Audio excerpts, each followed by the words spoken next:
Thank you thank you जी। जनाब हमाद अजहर साहब। शुक्रिया जनाब स्पीकर। और मैं चैलेंज करता हूं अपोजिशन को कि यहां बैठ के आज मेरी तकरीर सुने। मैं चैलेंज करता हूं अपोजिशन लीडर को और बिलावल भुट्टो को कि अगर जुर्रत है तो मेरी तकरीर सुन के जाओ, अगर बुज़दिल नहीं हो तो बैठो अपनी जगह पे और मेरी तकरीर सुन के जाओ। अगर सच सुनने की हिम्मत है तो मेरी तकरीर सुन के जाओ। अगर झूठ अपना बेनकाब करना चाहते हो तो कायदे हिस्से इख्तिलाफ मेरी तकरीर सुन के जाओ। प्लीज बैठ। अगर हिम्मत है तो बैठो और मेरी तकरीर सुन के जाओ। और वो चले गए और वो बैठा हुआ है। बिलावल साहब बैठा हुआ है। हमाद बिलावल साहब बैठा हुआ है। मैडम आप बैठ जाए, उसको बात कर। जनाब स्पीकर बात कर ले भी। प्लीज आप लोग बैठ जाए। मैं जवाब देता हूँ अपनी सीटों पे बैठ जाए। प्लीज मैं जवाब देता हूँ। अपनी सीटों पे बैठ जाए प्लीज। बात कर ले। जनाब स्पीकर, हमें आज एक नाबालिग सा लेक्चर मिला और ये नाबालिग लेक्चर जिन्होंने जिंदगी में कभी कोई काम नहीं किया, कभी जिम्मेदारी नहीं की, कभी कारोबार नहीं किया, उन्होंने हमें बताया कि मईशत कैसे चलानी है। उन्होंने हमें बताया कि ये मुल्क कैसे चलाना है। जनाब स्पीकर, उन्होंने कभी अंग्रेजी बोली, कभी उर्दू बोली, लेकिन मैं उन्हें बताना चाहता हूं कि मुंह टेढ़ा करके अंग्रेजी बोल के किरदार साफ नहीं हो जाते, दामन साफ नहीं हो जाते। ये जो करप्शन के दाग सीने पे लगे हैं, ये अंग्रेजी बोलने से साफ नहीं होंगे।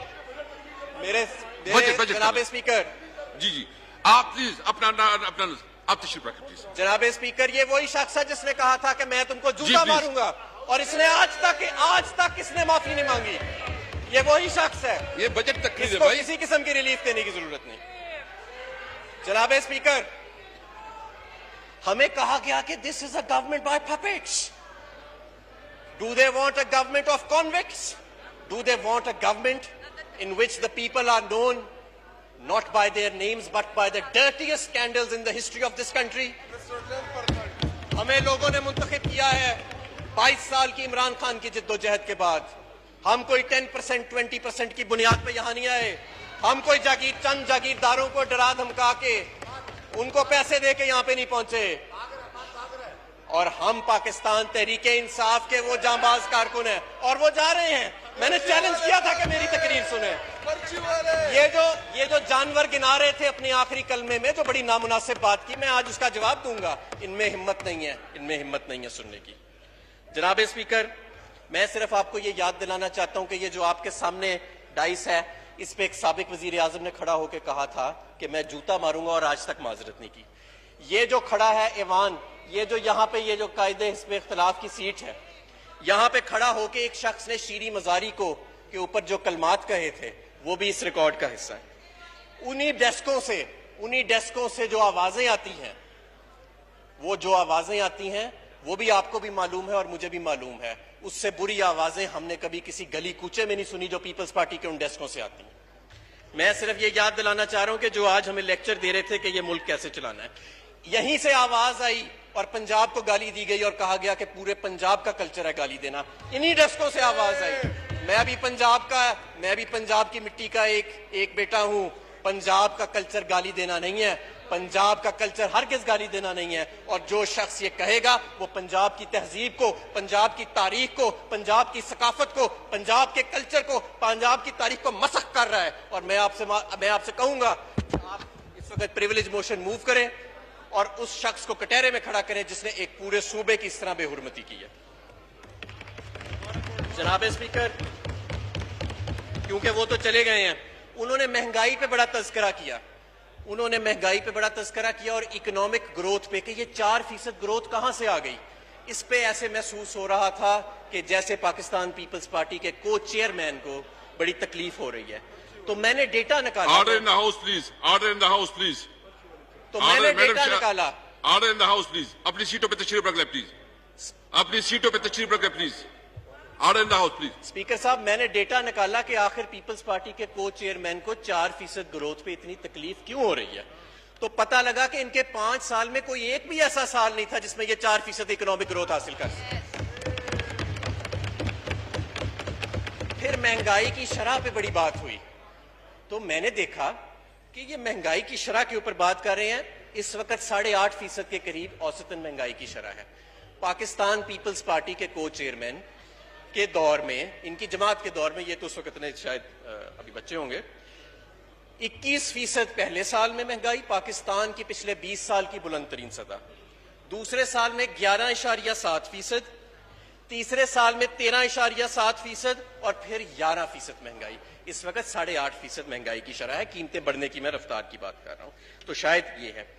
फिर इन्होंने BISP का जिक्र किया कि जी बेनजीर इनकम सपोर्ट प्रोग्राम और बड़ा जबरदस्त।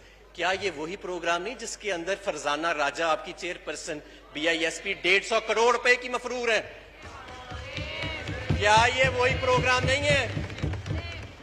जनाब स्पीकर, क्या ये वही प्रोग्राम नहीं है जिसमें जब हम आए तो हमने देखा कि लाखों लोग ऐसे थे जो साहिब हैसियत थे और उनको सिर्फ पाकिस्तान पीपल्स पार्टी से वाबस्तगी की बुनियाद पर ये वजीफे लगाए जा रहे थे? क्या ये वही प्रोग्राम नहीं है जिसमें से हजारों सरकारी अफसरों को निकाला गया जिन्होंने अपने नाम डाले गए थे? क्या ये 8 लाख बंदों को निकाला गया? क्या ये वही नहीं है प्रोग्राम जो इनके दौर में चल रहा था, जिसमें सिर्फ 30-35 लाख लोग थे और हमने पिछले साल 1.60 करोड़ घरानों को एहसास प्रोग्राम के जरिए इसकी मदद पहुंचाई है। पॉवर्टी की और अनएम्प्लॉयमेंट की फिगर्स की बात हुई और अपनी ही बात को खुद ही कॉन्ट्रडिक्ट कर गए।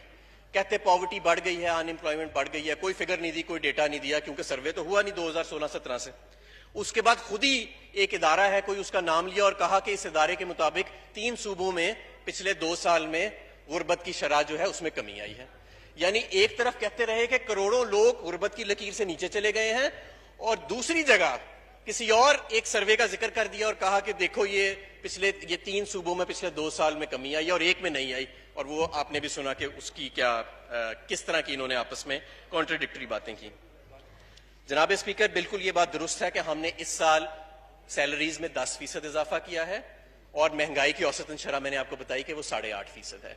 ये अपने दौर में ज्यादा इजाफा जरूर करते थे क्योंकि साथ साथ ये भर्तियां भी करा रहे थे स्टेट ओन्ड एंटरप्राइजेस में और सारा कुछ, लेकिन ये ज्यादा इसलिए इजाफा करते थे क्योंकि इनके दौर में महंगाई की शरह ज्यादा थी। मैंने आपको बताया कि 21% से लेकर 14% तक महंगाई की शरह इनके दौर में रही, इसलिए इनको ज्यादा इजाफा करना पड़ता था। ये अपनी नाअहली को छुपाने के लिए ज्यादा इजाफा करते थे, ये कोई बड़ा तीर नहीं मारते थे। और जितनी इनके दौर में महंगाई में इजाफा हुआ है उतनी इन्होंने आमदन में इजाफा नहीं किया लोगों की। टैक्सेस के ऊपर बात हुई कि जी आपने टैक्सेस जो है वो 20% तो ग्रो कर लिए हैं, लेकिन इसका क्या फायदा? इनके दौर में टैक्स टू GDP रेशियो 5 साल के अंदर नीचे गया था। जब ये आए थे तो जितना रेशियो था उससे 5 साल में नीचे गया था। इसके अलावा मैं ये भी कहना चाहूंगा, इन्होंने कहा कि फाटा में और AJK में आपने कोई टैक्सेस लगा दिए हैं। शायद इन्होंने बजट नहीं पढ़ा, बजट पढ़ के मुझे दिखाएं कि कौन से टैक्सेस फाटा और AJK में लगाए हैं इस बजट में हमने। तो ऐसी तो कोई बात नहीं है। तो फिर इन्होंने ये कहा कि पेट्रोल जो है आपने बहुत महंगा कर दिया है। जनाब स्पीकर,